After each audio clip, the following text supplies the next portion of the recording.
Hello नमस्कार दोस्तों। तो आज हम बात करने वाले हैं सेलो वर्ल्ड लिमिटेड के बारे में। जैसा जानते ही होंगे कि नवंबर माह में ही यानी इसी मंथ में इसका आईपीओ भी आया था और कल के दिन 25 नवंबर को इसका क्वार्टर टू का रिजल्ट आ चुका है। तो देखेंगे हम कंपनी के पहले काम के बारे में, उसके बाद देखेंगे क्वार्टर टू का रिजल्ट कैसा आया है, कंपनी का फंडामेंटल देखेंगे और अंत में बताएंगे क्या ये सही समय है इस शेयर में एंट्री लेने का या नहीं। तो सबसे पहले देख ले रहे हैं हम कंपनी के काम के बारे में। तो कंपनी का नाम तो आपने सुना ही होगा और साथ साथ में इसके प्रोडक्ट भी यूज किए होंगे। तो जो कंज्यूमर प्रोडक्ट्स हैं उनको बनाने वाली ये देश की लगभग काफ़ी फेमस कंपनी और अग्रणी कंपनियों में से एक है। और ये कंज्यूमर प्रोडक्ट के साथ साथ में देखा जाए तो जो राइटिंग इंस्ट्रूमेंट होते हैं जैसे पेन है, पेंसिल और भी बहुत सारी चीज़ें हैं, रजिस्टर वगैरह, तो उनका ये मैन्युफैक्चर करती है। और साथ में जो मोल्डेड फॉर्च्यूनर हुए, कंज्यूमर हाउस वेयर जैसे आप कुर्सी, टेबल्स, तो इन चीज़ों का निर्माण भी यह कंपनी करती है। कंज्यूमर प्रोडक्ट में देख ले रहे हैं, जैसा स्क्रीन पर देख पा रहे होंगे, तो इस प्रकार के जो कंज्यूमर प्रोडक्ट्स हैं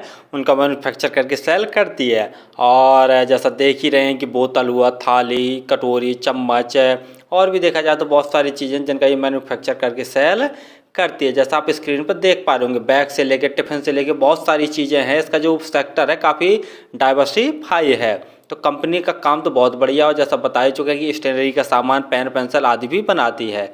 चलिए अब देख ले रहे हैं हम क्वार्टर टू का रिजल्ट।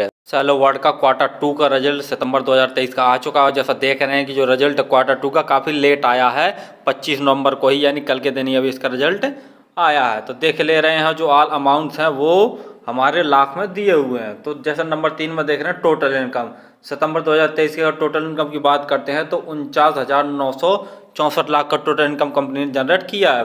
वहीं 3 माह पहले जून क्वार्टर की बात करते हैं तो कंपनी ने 47,988 लाख का नेट रेवेन्यू जनरेट किया था। यानी देखा जाए तो क्वार्टर ऑन क्वार्टर इनके जो टोटल इनकम में ग्रोथ देखने को मिला है, जो कि कहीं ना कहीं बहुत सही है।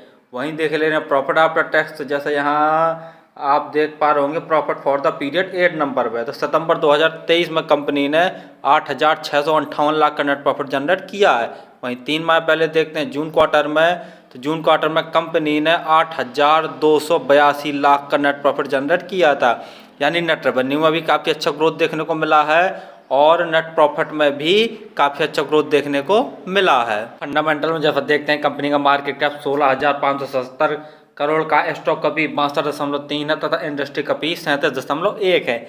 यानी अभी भी काफ़ी महंगा ये शेयर चल रहा है। ROC देखते हैं तो 48.1%, ROE 125%। यानी ROE और ROC देखा जाए तो बहुत दमदार है। कंपनी के ऊपर कर्जा देखते हैं तो 332 करोड़ का कंपनी के ऊपर कर्जा। फ्री कैश फ्लो देखते हैं तो 124 करोड़ का है। प्रॉफिट आफ्टर टैक्स जैसा देख रहे हैं तो 266 करोड़ का हुआ। यानी फ्री कैश फ्लो और प्रॉफिट आफ्टर टैक्स से अपने डेप्ट को ये कभी भी चुका सकती है। तो डेप्ट कंपनी के ऊपर कुछ खास ज़्यादा नहीं है। चलिए पिछले कुछ सालों का जैसा रिजल्ट देख रहे हैं तो नेट सेल्स 2021 में 1049 करोड़ की थी, मार्च 2022 में बढ़कर 1359 करोड़ की हो गई, मार्च 2023 में 1797 करोड़ का नेट सेल्स हो गया। यानी नेट सेल्स में साल दर साल काफ़ी ग्रोथ देखने को मिल रहा है। वहीं प्रॉफिट आफ्टर टैक्स देख ले रहे हैं तो 2021 में कंपनी ने 166 करोड़ का नेट प्रॉफिट जनरेट किया था। 2022 में देखा जाए तो 220 है। मार्च 2023 तक देखा जाए तो कंपनी ने 285 करोड़ का नेट प्रॉफिट जनरेट कर लिया है। यानी नेट प्रॉफिट में भी साल दर साल बम्पर ग्रोथ देखने को मिल रहा है। फाइनेंशियल देखा जाए तो कहीं ना कहीं से हर प्रकार से सही है।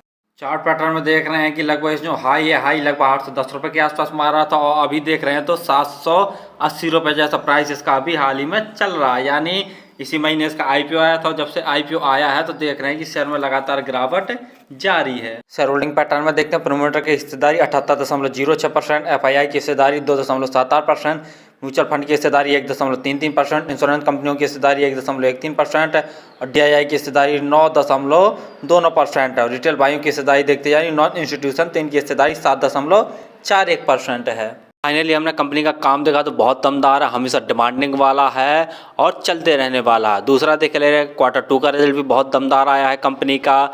और लेकिन नेगेटिव पॉइंट वाली बात यहाँ पर है कि जो इसका शेयर चल रहा है वो थोड़ा सा महंगी वैल्यूएशन पर अभी चल रहा है। जैसा देख रहे हैं कि जब से आईपीओ आया है तो काफ़ी गिरावट में ये शेयर में मिल रहा है, लेकिन गिरावट के बाद भी देखा जाए तो अभी भी काफ़ी महंगा ये शेयर है। तो हो सकता है कि शॉर्ट टर्म में इसमें हमें कुछ उछाल देखने को मिल सकता है, यानी शॉर्ट टर्म प्रॉफिट मिल सकता है, क्योंकि क्वार्टर टू का रिजल्ट काफ़ी अच्छा आया है, तो इसमें अभी हम चाहें तो शॉर्ट टर्म के लिए पैसे लगा सकते हैं, लेकिन लॉन्ग टर्म के लिए थोड़ा सा और गिरावट हो जाने दीजिए, उसके बाद ही इसमें पैसे लगाइए तो ज़्यादा बेहतर होगा। और फिर भी किसी शेयर में निवेश करें तो एक बार स्वयं का एनालिसिस करके और अपने रिस्क पर ही किया करें। धन्यवाद।